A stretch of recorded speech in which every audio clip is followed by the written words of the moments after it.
So thank you all for joining us today. I do want to first thank our wonderful presenters for putting this session on. I think it's going to be a really great session. I know they've been working hard to make sure that they're prepared so that you all hopefully can take something away from this. And I am recording this, so just a FYI. Carla or April or Garth, do you guys want to save questions until the end, or do you want, okay, so we'll Yeah. save questions for the end for everybody. So I'm going to go ahead and make sure everybody is muted. I will monitor the chat, and when we get to the end, I can kind of help facilitate those questions, but I will turn it over to them to talk about creating engaging discussions.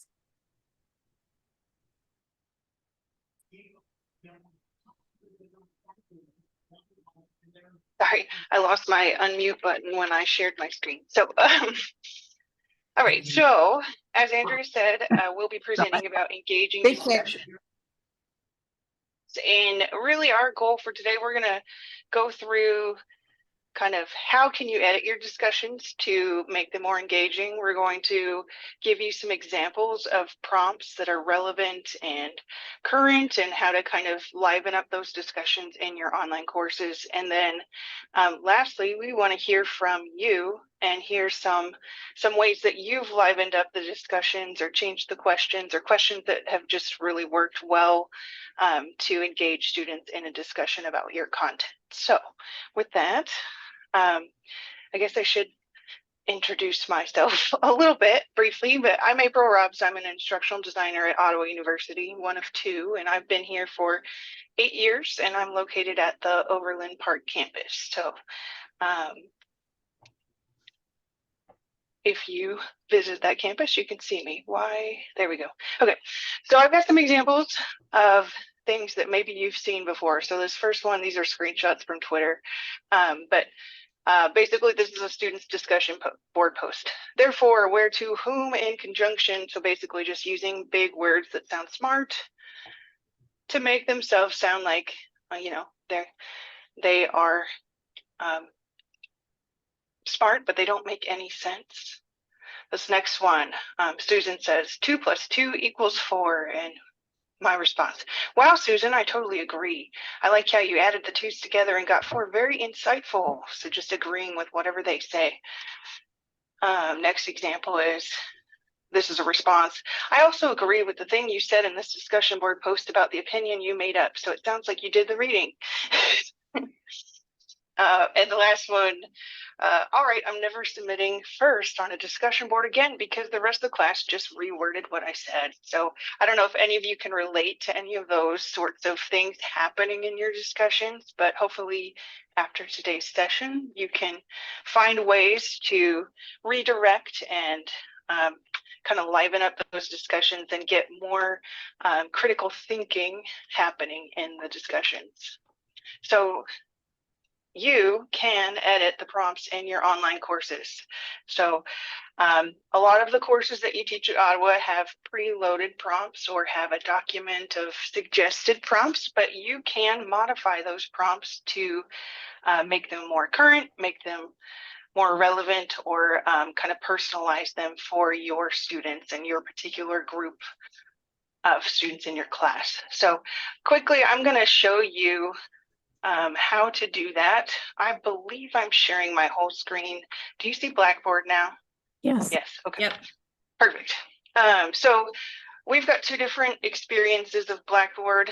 If you teach undergrad, you use the original view that I'm showing right now on the screen. So to edit the prompts in there, you'd go to the discussion board. You'd go to the discussion forum that you want to edit. And if it already has preloaded prompts, then you would click on the one you want to edit. And then click that edit button, and then you can edit this text and save it. Occasionally, you run into things not saving properly in here, especially if it's an older, like you can see this was written 3 years ago. Sometimes when they get older, they don't like to be edited. And in that case, all you have to do is delete it and then create a new thread. So to create a new thread, I would just Well, do I have permission to do that in here? That's a good question. I'm not enrolled in this course, or well, I may be enrolled as a student. I'm an instructor. There should be a create thread button here. That's odd. So you would just create a new thread and then you could type your response. And then for graduate level courses, we've got the Ultra Experience. So I've navigated to the discussion board in here. And again, I'm just going to go to the week that I want to edit, click on the prompt, and the little ... menu will be where you find edit. And then you can change the text. So if you have any questions about that, you can submit a ticket to OU Help. We'd be happy to help you with that, but you should be able to revise and update those prompts in your course. So back to PowerPoint here. Where did it go? Oh, and I'm going to hand it over to Carla. All right. Well, first of all, thank you everybody for joining. I see many familiar faces or screens with your names on it, so I may be preaching to the choir, but we're just hoping that you walk away feeling a little refreshed or just get some new ideas or perspectives. And quick introduction for myself. If I have not met you, I am a double alum of Ottawa, so I did both undergrad and my MBA with a focus on marketing. And I'm currently also serving as what is called a CDE, Community Development Executive. So I get out there and try to spur enrollment. All right, so dipping in to the content, why are we spending an evening together with this? Discussion threads, especially for most of us that are teaching online, and we don't have that face-to-face ability to really, evolve. Now, even if you're in teaching an MBA, you do get the initial session, but you're going to want to keep things engaged if you have discussions throughout, the terms as well. So fostering a sense of community and building engagement with their peers. Again, we miss some of that face-to-face and those authentic offline discussions. So here, it's in a controlled setting, but it does help to improve the learner engagement and interest, and it allows them to expand on ideas. I teach a marketing course, that's a surprise, and in there, every so often, I'll put questions about the marketing plan that each of the students is preparing, and they share ideas. They'll come back and be very grateful and saying, oh my gosh, I learned so much from my fellow classmates because they were able to give me pointers. So then they start getting a sense of enjoying the discussion threads. And once again, it just really stimulates deeper thinking and analysis, which is what we want to facilitate throughout the term. Next slide, please.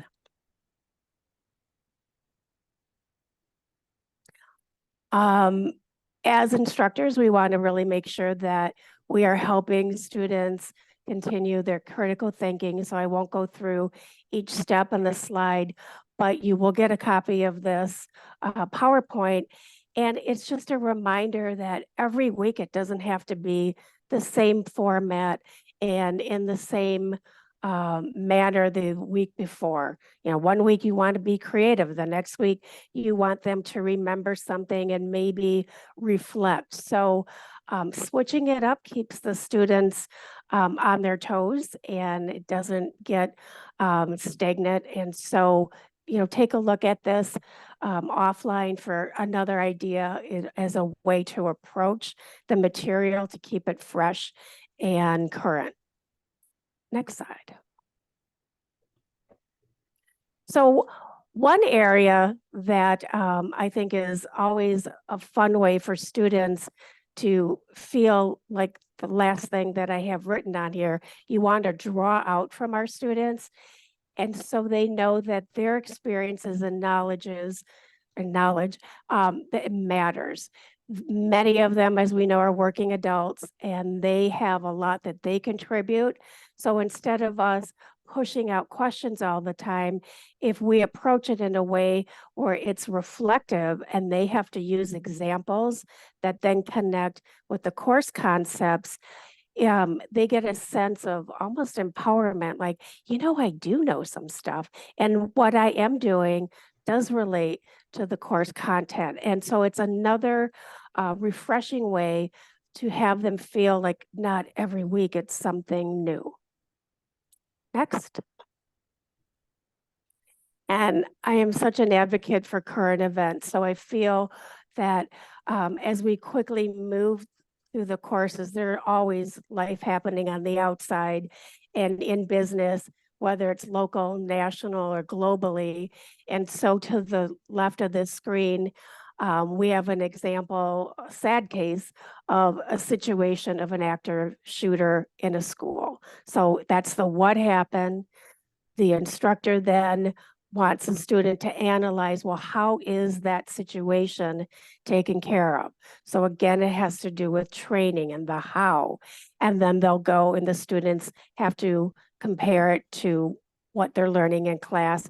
And then they can bring in other insights of how that training and poor situations turn into new protocols that help going forward.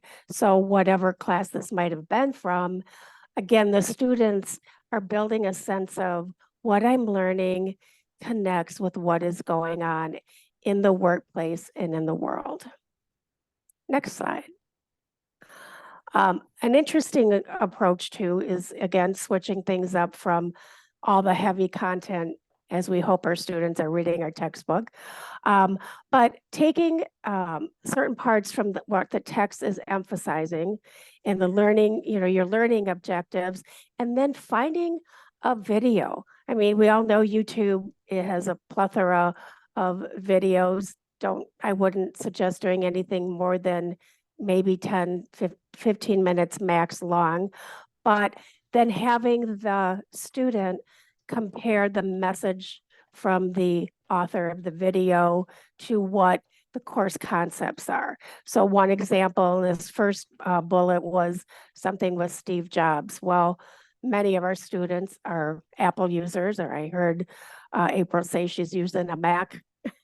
And so that leads me to believe, maybe she's a loyalist to Apple. But when you're bringing people of influence and then you're having the students hear what they have to say about the content in the discussion thread, and they have to then build upon that, it again shows additional interest in what others have done to apply what they're learning. And the last one is, I don't know if this was more from an HR class, but helping to motivate employees.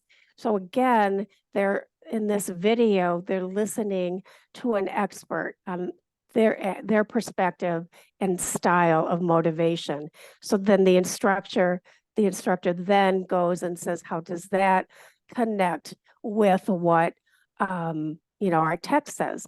We all know as instructors that some of our textbooks are maybe a little dated and things can happen so quickly. So it's a nice way, an alternative method of bringing what's very current. And I think that students respect us going that extra mile to make things rigorous, but yet relevant.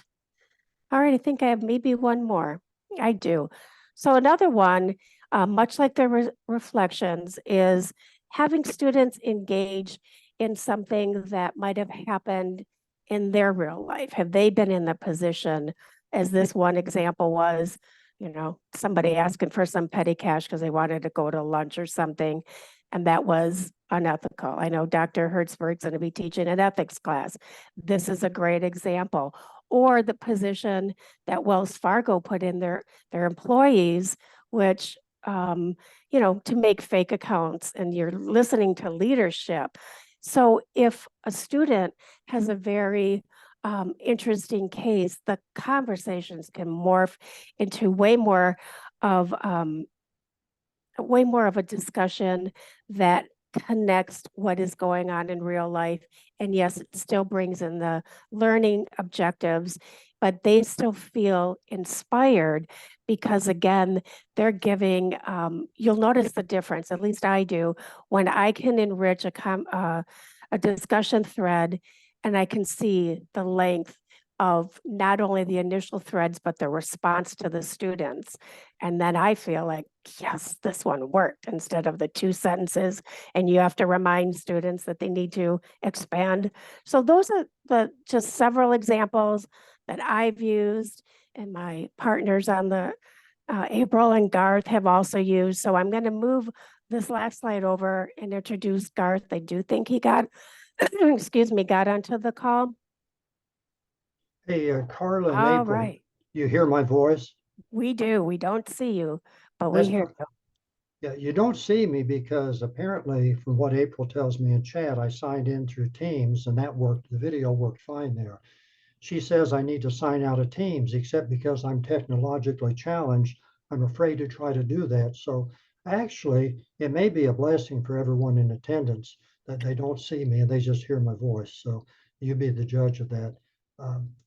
In addition to sharing some of the examples that Carla shared, well, let me back up for a second. I've been with Audubon since before the turn of the century, and I know there'll be some wise guy that will want to know a bit more definitively which century. It's the most recent one. But I've been around a long time instructing a lot of different business courses and health management courses and that sort of thing. I've really enjoyed the opportunities I've been given. So in addition to some of the examples that Carla just shared and April showing how you can actually get in and change questions when you want to update them, we looked into some of the discussion forums from those of you who are working with Audubon right now and found some questions that we think might make some good examples. And this first one is an example from a financing and investing course. And you can see there are several layers to the question. Identify how budgeting helps managers control and monitor a business. What common benchmarks can be used to evaluate performance? Which is generally more useful? Give an example and include a resource reference. We think it's really important to give examples and also share resources. So examples aren't just coming off the top of your head. We want you students to be able to support the examples they're giving by material we're trying to get them to understand in the course. So one student in this particular, to respond to this question, came back with something sort of interesting, I thought. She said in a veterinarian clinic where she works, they analyze how many pets are seen in different categories, how many are there for surgery, and how many are there to be seen in the wellness clinic. And that helps them budget for supplies and medications. And that question actually sparked a lot of comments from colleagues in the class. April, take the next slide, please. Second question, this was data analytics, a graduate course. Dr. Khan, I think, taught this course. She said, how can text functions help you in your chosen industry? I'll confess, I don't know what a text function is, but then she said as a follow-up question, given the industry statistics on mobile banking features, what digital trends did your company adopt to survive the COVID period? So this is very current because the instructor included a reference, the digital trends disrupting the banking industry in 2021. Then she also had a really neat chart of these different values of features to for the students to look at. The other interesting thing about Dr. Khan, and we talked back and forth about how large a footprint to leave. She was in this course 15 to 20 times each opportunity there was to respond to a question. Some of you might think that was too many times, but it was really informative to a lot of us. Okay, April. Ice cream, huh? Question from Statistics for Social Services. Describe a research project you'd like to conduct if money and time were unrestricted. What are the variables? Identify at least one confounding variable. And then the instructor gave a really neat example, I thought. And I know you don't necessarily need me to read this to you, but I enjoy reading, so bear with me. I live in Arizona, and when I travel across the desert, I stop for ice cream at a certain shop. I think she said it was McDonald's. When men serve me, I receive a large portion compared to when women serve me. Why is that? Is it men being kind to women, to a woman, me, and are women thinking I need to watch how much I eat? Is it simply about men doing the serving? Do they give everyone a larger serving? And then I got to thinking too, what if the women actually own the franchise and they're trying to mind the store a little bit better than the men who might just be employees? So I thought that was sort of a neat question. What was important to me was it doesn't have to be an earth-shaking question about what's the latest theory on relativity. Something simple like this really helps a lot of us relate. And one more slide, please, April. From a training and development course, the instructor said, please read the announcement posted yesterday about a Kansas University firing the athletic director. As a training and development consultant to the president of KU, analyze the article. What went wrong? What advice do you have for the search committee? Reference material from the text. This was sort of a big deal if you live around the Kansas City area. It happened a few years ago. They fired an athletic director because the football team was doing poorly. It was like 6-62 over a 6 or 7 year period. And they brought in a new guy, brought in a new athletic director who promptly hired a guy who had a pretty good reputation for delivering winning teams. Unfortunately, as it went along, he also had a reputation for sexual harassment. So that turned sour on them. So the question would be, if you're a consultant on training and development, the first thing you want to do in training, I think, is do an assessment of what kind of programs you want to put in place and what kind of people should we be looking for to hire for our team. April, what's next, please? Tips for facilitation. Many of you could probably share tips that are as good as these, maybe a lot better than these. These came to our mind. To demonstrate enthusiasm, we've all been in courses and we've also instructed in courses where it just seemed like the people involved, instructors sometimes too, were just going through the paces and not to really engage. So we think that it's important to try to ask thought-provoking questions. Carla referenced in one of her slides, she referenced Rick Rescorla.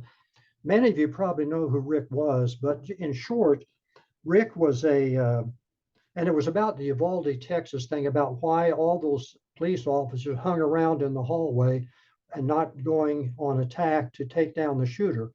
Rick Rescorla was a hero in the Vietnam War. Then he went to work for Morgan Stanley as being in charge of their security division. He was around in 1993 when the truck bomb attempt was made on the World Trade Center. And Rescorla thought, this is going to happen again. And it did happen again in September of 2001. Long time later, but the interesting thing about Rescorla wasn't what the folks in Uvalde could have learned from a guy like him.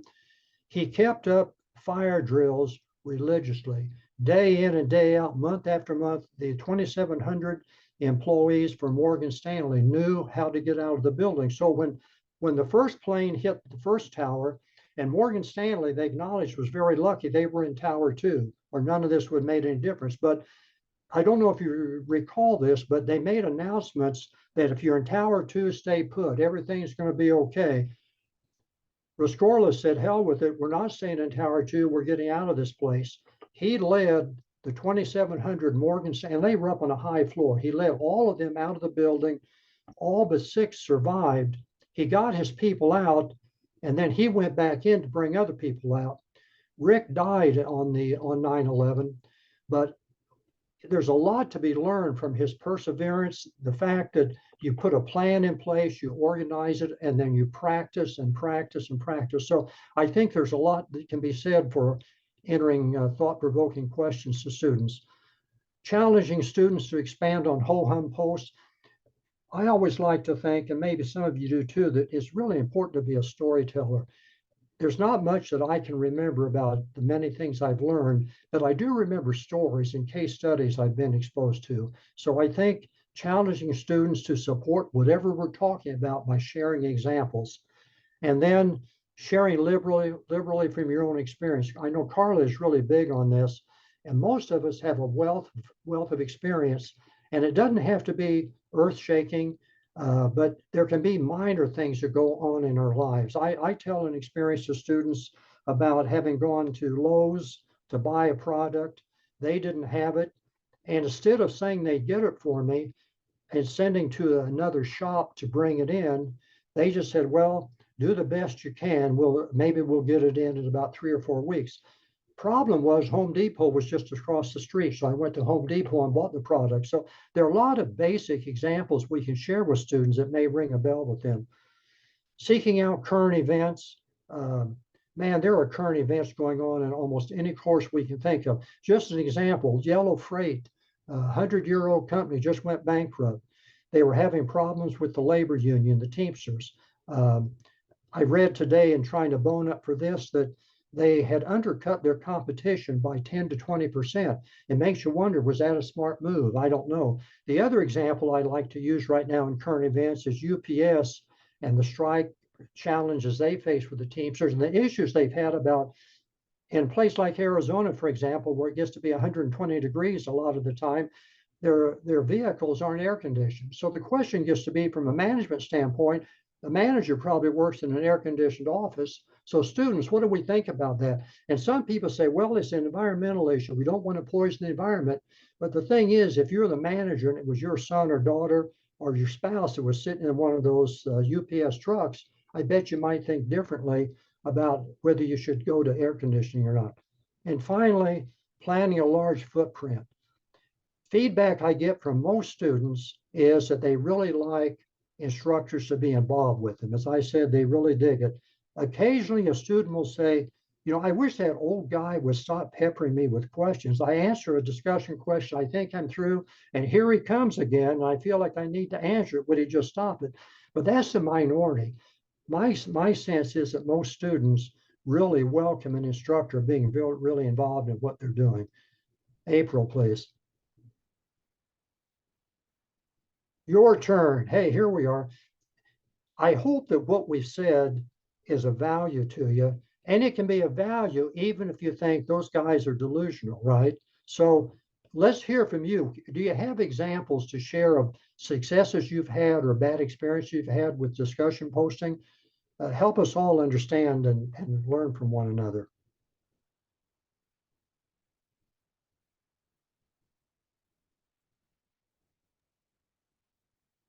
What I think I'd like to hear from my colleagues is, if a discussion thread goes stagnant and there's no traction, how do you flip that to have students re-engage? Anybody?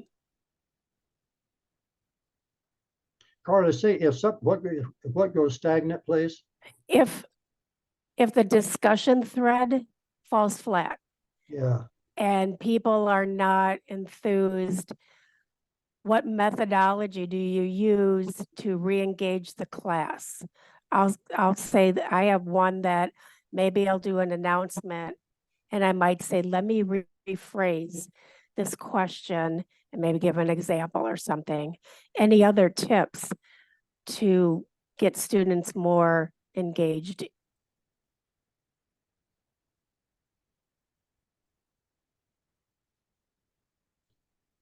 You know, Carla, a corollary to that could be that we may be the only three who thinks there are some challenges with the discussion forum.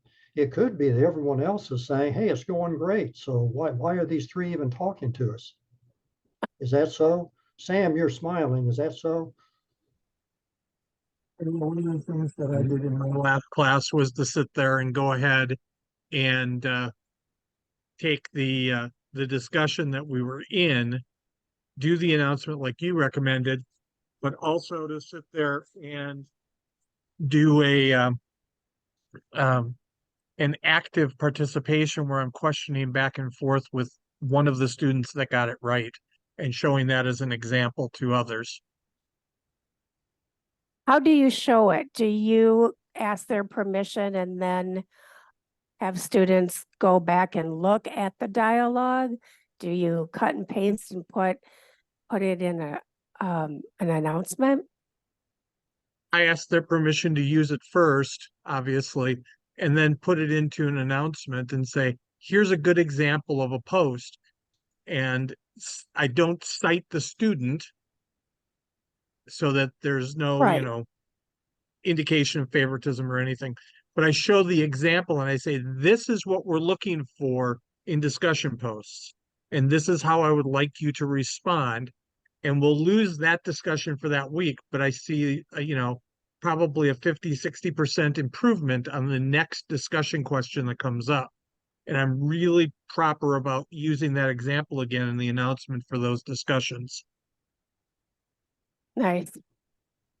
I have a follow-up question on that. Have you ever posted an example, maybe like the start of the week for the discussions, maybe in week 1 of saying like, here's what we're looking for? It wouldn't have to be the same answer or same question, I suppose.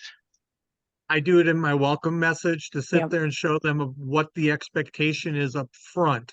That way they know what I'm looking for. And I've used, one that I've created on my own. Have them take a look at and say, this is the kind of discussion. Here's the question, and here's the responses that I'm looking for. And if you note, I've cited a reference in this to back up my opinion. Excellent. Does set the tone. I do see somebody in the chat, Dr. Weiss.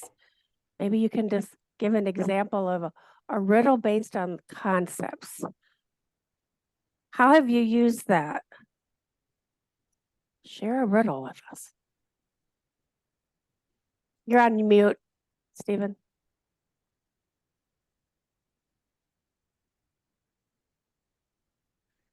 Basically, you just give them the riddle based on the concepts, and if they answer it, you could give them extra points, or you can, just highlight it and in the thread saying, hey, great job.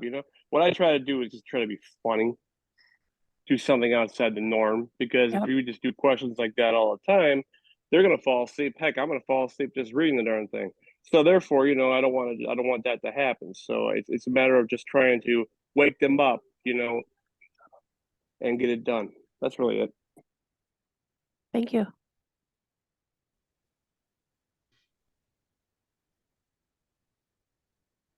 Cindy, I know I have seen you, I don't want to say perform, but I've seen you keep a EMBA class hopping. Any tips and best practices that you've had?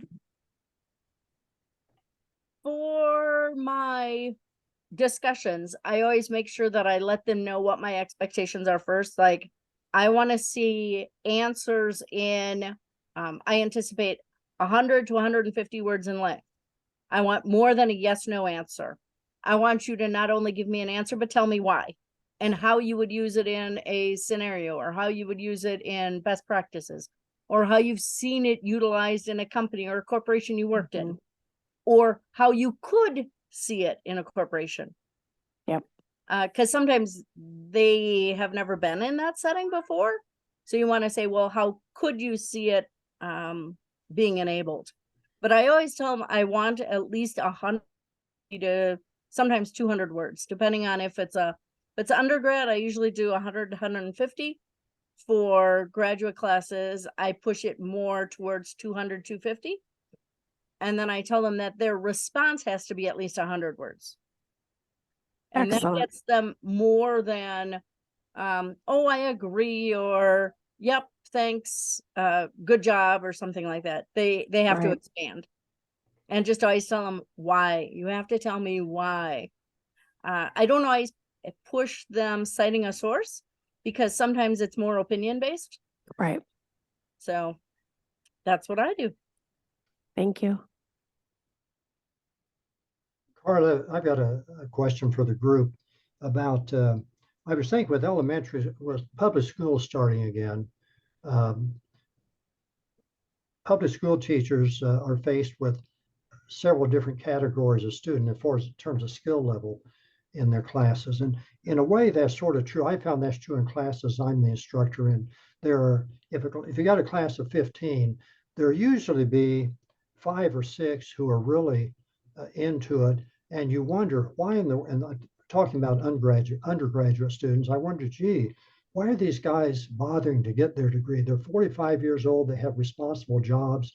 They've clearly been successful without getting a degree, and sometimes they need it to get to the next level. So they're really invested, and we have some really thoughtful discussions. Then there are some students, they can be adult students or traditional students who are clearly there because the course is one they need to take to get their credits to graduate, and they're going to do the minimum. But I find that I then am sort of teaching at 2 levels, really trying to work with the strong, sort of gifted students and doing enough with the ones who are happy to get a C in the course to keep them going so they actually do earn the C or the B. Do others of you experience that sort of situation? Yes. I know I do. Yeah, that's 2 of us. Yes, And sure. I would add, in a scenario, I do try offline, not within the discussion thread, to draw a student who seems to be less participant. So I will do an email and give my example, and I guess I would say not shame them in a response through the discussion thread. So I Yeah. think that's important, and kind of coach them. I mean, that's part of what we are instructors, so coaching them is a good thing. Do some of you find that it is valuable to be repetitive? Like if you're having certain concepts in a class, like if it's Management 101, and you're talking about it's important to plan, organize, lead, and control, okay? So you start with that sort of thing and about alignment, and you ask some questions to get to that in week 1. Do you tend to come back to reinforce those concepts? Maybe not week after week, but at least in an 8-week course several times to make sure, if nothing else, the students will go away with some of those basic concepts in mind?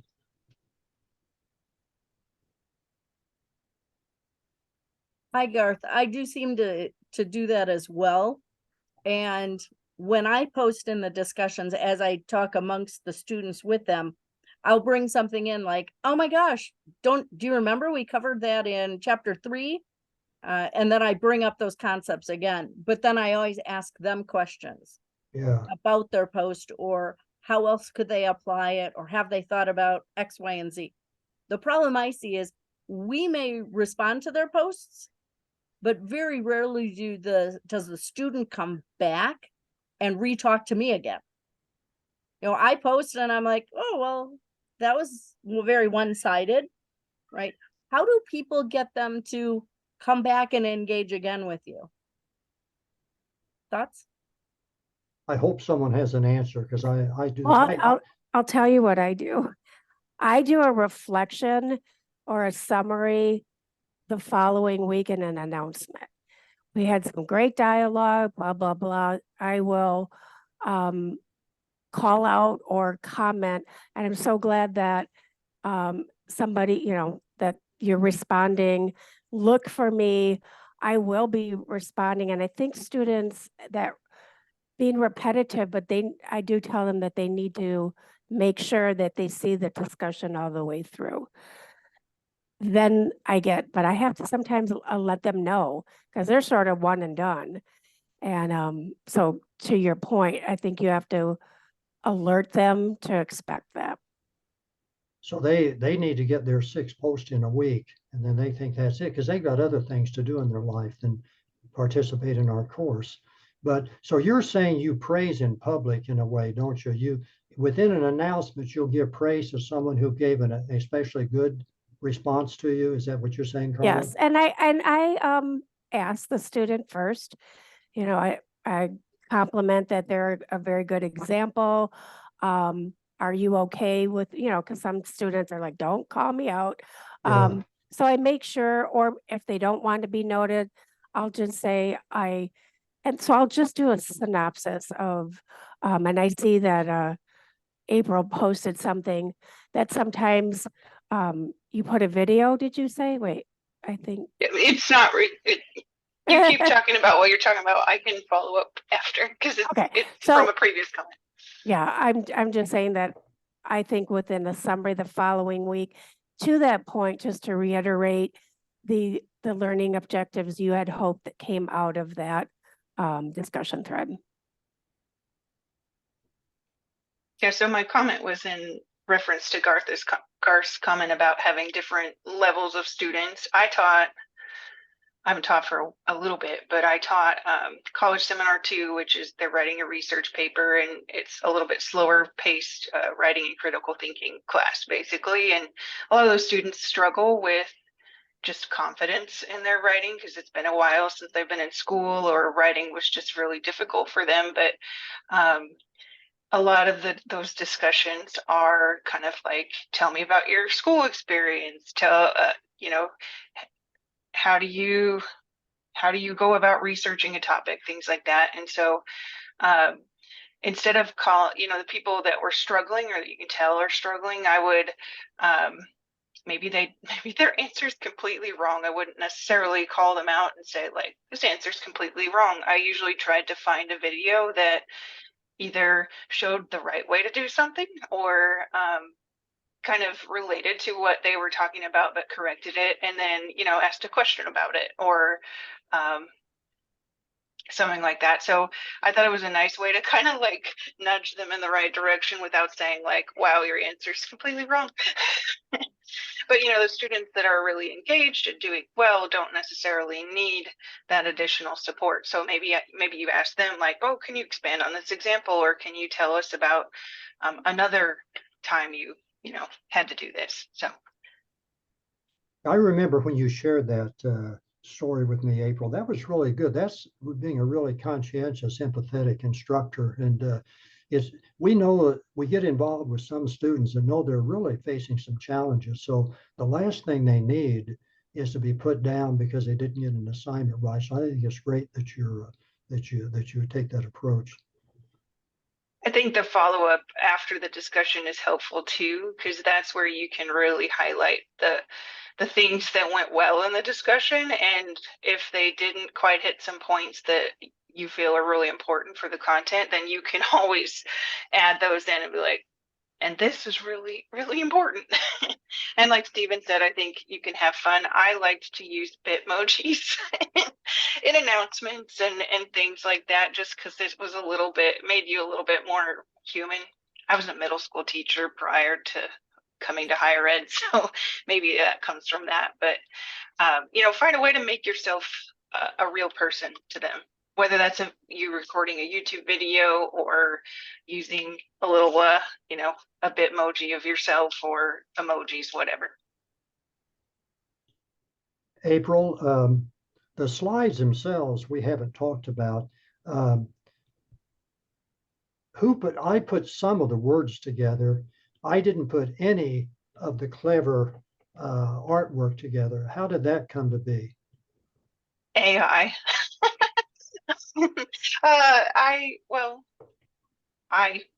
I did that, but I think Carla did some too.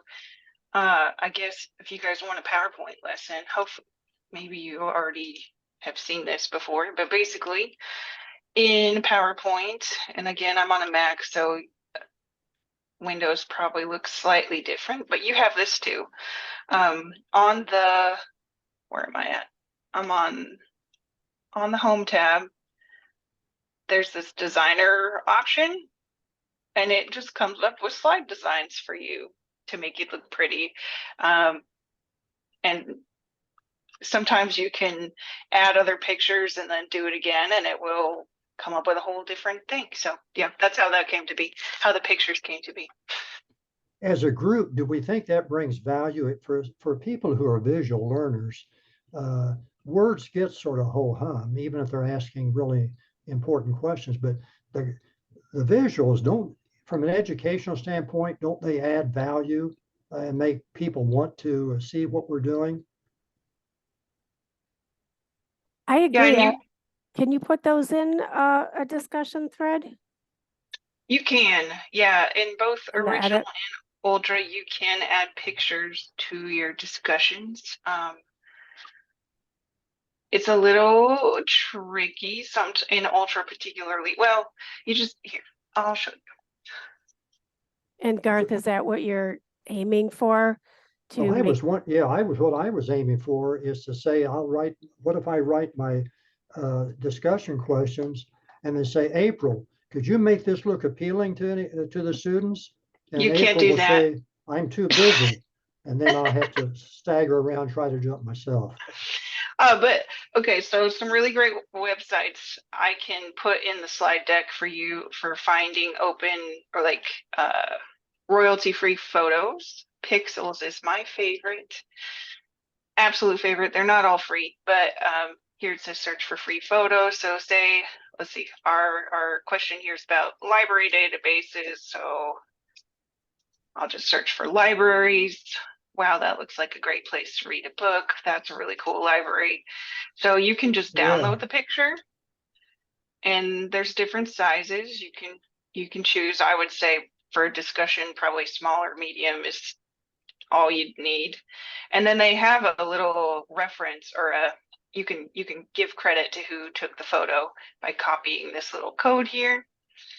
And then in original, you would just I think this has changed, but I think you would just click the plus sign and say insert local file, and then we'd find your picture. you'd have to save the picture and then you can edit. I like it. Yeah, yeah, when I downloaded it, that saved it. So, and then you can, make it a different size, whatever, and then I can put my reference there and submit. Oh, here's the one that didn't save. But anyway, that's how that would work. Okay. In Ultra, it's actually easier than that. You can just pull up your files after you've saved your picture, downloads, and drag it in here. And then I'm just going to say it's decorative. You can choose whether or not students can download it or if they can just view it.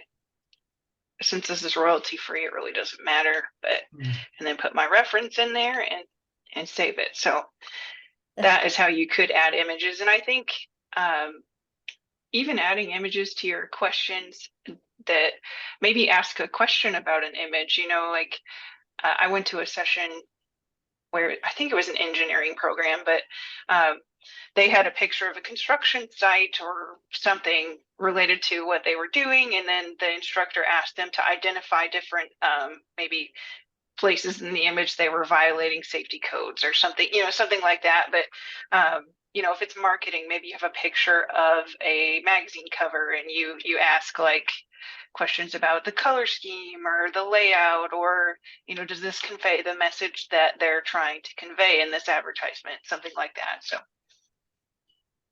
Sam, you said that you talked about you can post images in discussion questions. When you've done that, are you able to evaluate if it enhances the dialogue then among students, or is that is there any science behind taking the time to do it brings value? I don't have any science right now, but in global issues, there's a discussion question that somebody wrote, not me, about a painting, and that one gets a lot of it just gets a lot of discussion and a lot of discussion between students, and part of it asks people to post their own idea of a painting or something similar, and then they discuss that particular discussion post gets, I guess I'd have to go back and count, but just thinking through the course, it gets probably more kind of action than I think probably than any of the other posts. Yeah, it's worth the effort, sounds like. Yeah, the initial post is done for me. Again, I don't know. Yeah. I don't know if April did that. I don't know who did the global issues. Maybe April put that in there. Yeah, when we design courses, when we work with a subject matter expert to design an online course, generally we put the prompt, they provide prompts, and then Okay. we put those in there. Some courses, I tend to not do this, but in the past, prior to me being at Ottawa, sometimes there would just be a document of prompts in the, you know, the instructor resources area. So, but yeah, a subject matter expert came up Yeah. with those prompts, not me, because I'm not Yeah, a subject matter I don't know expert. who to give credit for, but somebody gets credit for it. And then I posted an additional one, and sometimes students post other images or different, there's another one in Global Issues where they'll post, sometimes a video or sometimes a link or something to a song.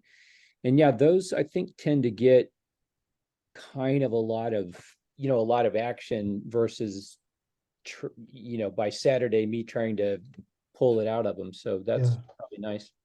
Good deal. I like it. I put the image websites in the chat if you want to grab those, but I'll add them to our slide deck too. Caveat, not all of those images are free though, especially on Unsplash. So it's both of these sites are photographers are just putting their work there to, you know, get their name out there. And so not all of them are educational. Some of them are inappropriate, like people not wearing clothes sometimes. So just, you know, depending on what you search for, just be aware you might find some stuff that you should probably not put in your discussion board. And the picture that you posted of a library is actually a bookstore in Porto, Portugal, named Lello, Hey, which is actually really cool because I saw the picture. I'm like, that's Lello. She has been there. I have That's been cool. there Thank you. a couple of times. Yep. Fun. I just have one question for everyone, perhaps. Has the time we spent together this evening brought value? Is it worth your time? Did you miss your dinner for this? That feedback helps us a little bit in preparing for future programs. Or you could share that with Andrea if you're Yes, that'd be, good, bad, and ugly.